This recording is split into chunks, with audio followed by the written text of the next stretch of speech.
많이 쓰셨습니다. 그리고 참 살아있는 것이 기특하고 서로가 대견하게 여겼으면 좋겠습니다.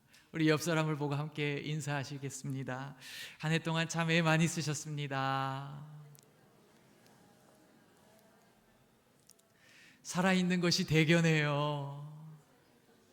너무 기특해요.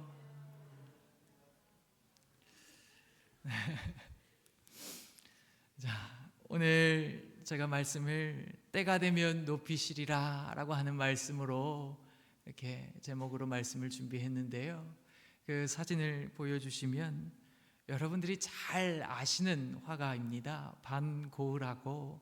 이 그림은 잘 알려지지 않은 그림인데 제목이 교회 안에서예요.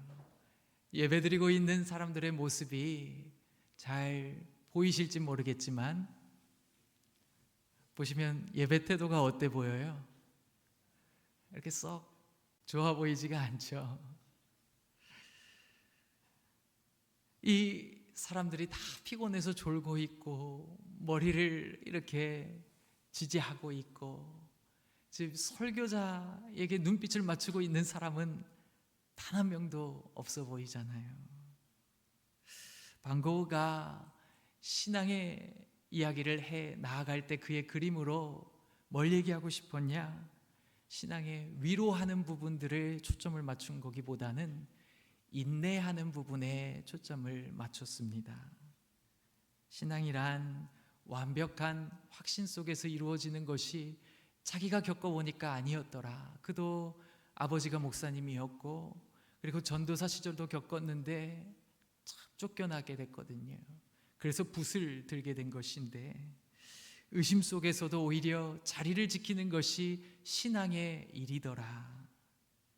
때로는 기도하지 못할 때조차도 그 자리에 계속 머무는 것, 그게 자기가 볼 때는 신앙이었다라는 겁니다. 그래서 이 피로에 젖은 얼굴들을 지금 하나님을 찬양하는 모습으로 바꿔 그리지 않고 그냥 있는 그대로 그렸잖아요. 그게 얘기하는 것이 무엇입니까?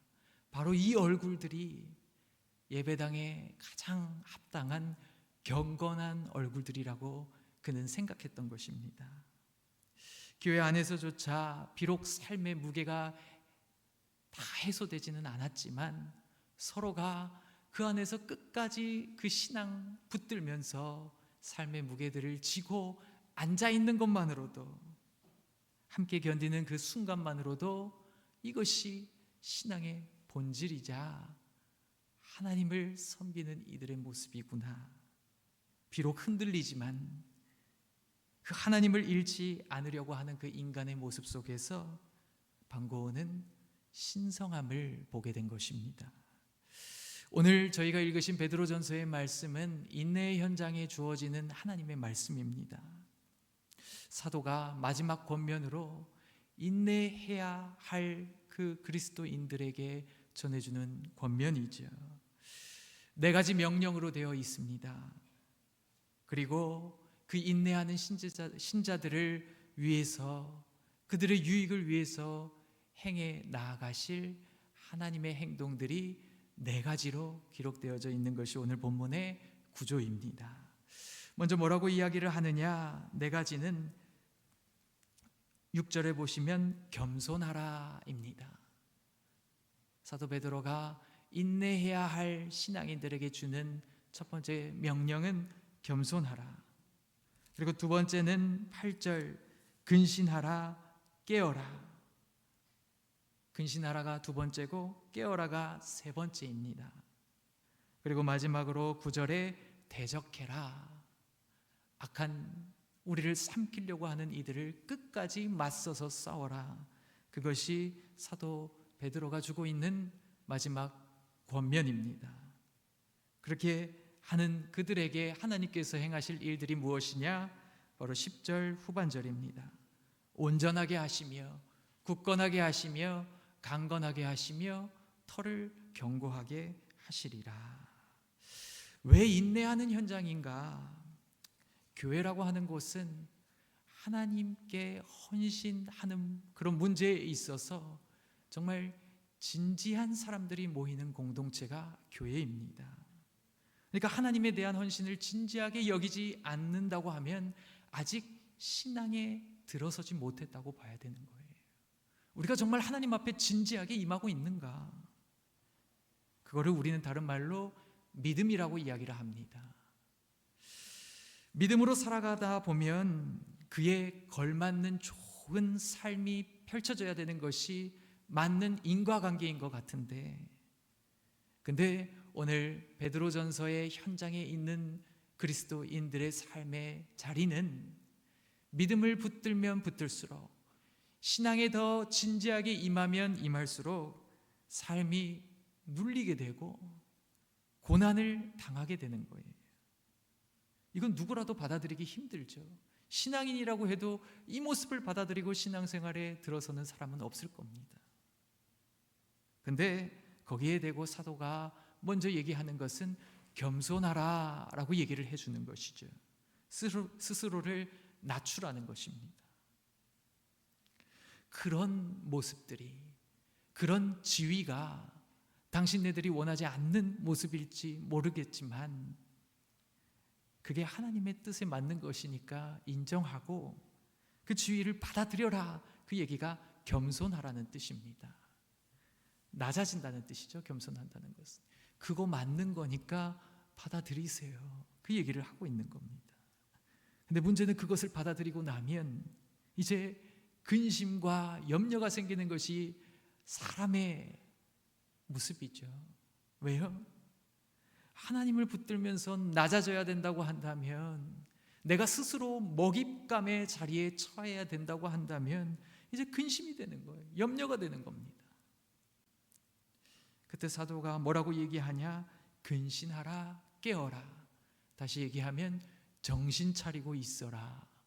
그리고 도덕적으로 흠이 없도록 항상 준비되어 있어라. 그 얘기를 해주고 있는 거예요. 그렇죠? 우리가 먹잇감이 되니까 정신 바짝 차리고 있어야 되는 거예요. 학교에서도 보면 그 전쟁의 역사를 반영하듯이 미국에서 보면 그 베트남전을 생각하면서 그 역할극을 한다고 해요. 그러면 꼭 베트남 역할은 동양계의 모습을 하고 있는 사람들이 맡아서, 그 학생들이 맡아서 한다고 해서 억울하다고 그런 얘기를 하는 적이 있어요. 예수님을 붙들면 쫓는 인생이 아니라 쫓기는 자리에 서야 된다는 것을 오늘 본문이 얘기를 하고 있고, 그렇기 때문에 염려와 근심이 자리하게 되는데 사도는 염려와 근심보다는 깨어있고 정신 차리고 있으면 된다. 그 얘기를 지금 해주고 있는 겁니다. 그러면서 10절에 뭐라고 얘기하냐? 모든 은혜의 하나님 곧 그리스도 안에서 너희를 부르사 자기의 영원한 영광에 들어가게 하신 이가 잠깐 고난을 당한 너희를 친히 온전하고 굳건하고 강하고 털을 견고하게 하실 것이다. 그렇게 얘기를 해 주시는 것이죠. 잠깐 고난이고 영원한 영광이다가 무엇을 의미하는가? 믿음이 잘못된 거여서 믿음을 붙잡으면 고난을 받는 게 아니라는 얘기를 잠깐 고난이라는 얘기를 통해서 하는 겁니다. 믿음이 잘못된 건 아니고, 믿음은 손색 없는데 믿음을 붙들면서 왜 우리가 더 안 좋아지느냐, 왜 고난에 처하는 것 같으냐? 그것은 이 세상이 비틀어져 있기 때문에 그렇다는 겁니다.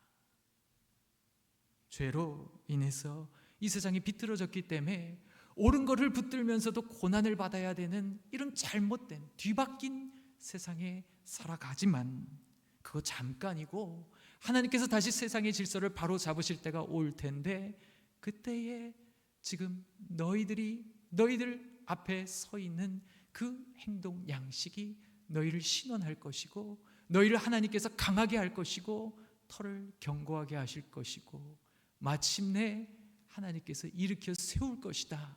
그 얘기를 오늘 본문이 하는 것입니다.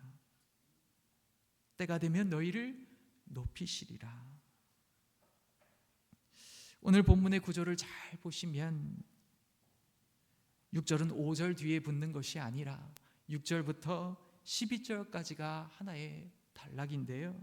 그 앞에는 하나님의 능하신 손 아래에서 시작하고 있고, 마지막은 하나님의 권능이 세세 무궁하도록 그에게 있을지어다. 같은 단어를 사용하고 있습니다.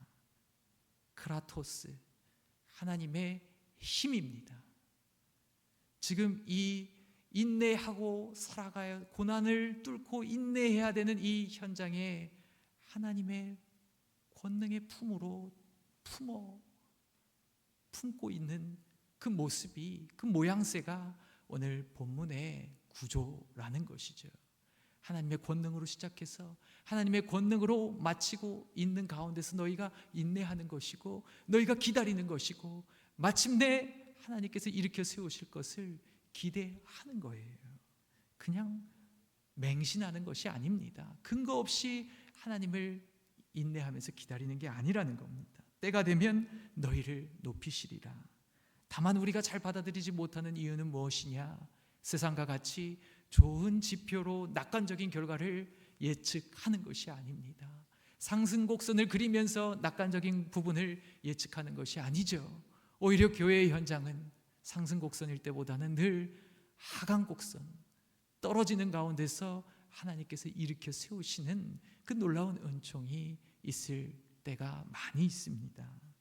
주님의 권능, 그거는 우리의 미래, 우리의 영광의 자리를 보증하는 보증수표입니다. 그것을 가지고 사도는 뭐라고 얘기하냐? 겸손해라. 그 얘기는 믿음으로 인내해라, 겸손하라는, 세상에서 쪼그라들어라 그 얘기를 하는 것이 아니라, 쪼그라드는 것이 아니라 하나님께서 일으켜 세우실 능력에 너희의 인생을 갖다 붙들어 매라 라고 하는 그 귀한 메시지라는 것을 우리가 깨달아야 하는 것입니다. 이제 2026년도 한 해를 시작할 텐데 우리에게 이 능력이 있었으면 좋겠습니다. 때가 되면 주님은 반드시 우리를 높이실 것이라고 하는 확신 속에 어떠한 것들도 다 받아들이고, 내가 스스로 나를 낮춰도 개의치 않고 주님 믿으면서 내 마지막 결론은 하강해서 나락으로 떨어지는 것이 아니라 하나님께서 세우셔서 하나님 품으로 들림받는 인생이 될 것이다라고 하는 그 귀한 믿음이 우리 모든 성도들의 삶 속에 있기를 간절히 축복합니다. 기도하겠습니다. 은혜가 많으신 주님, 26년도도 주님께 맡깁니다.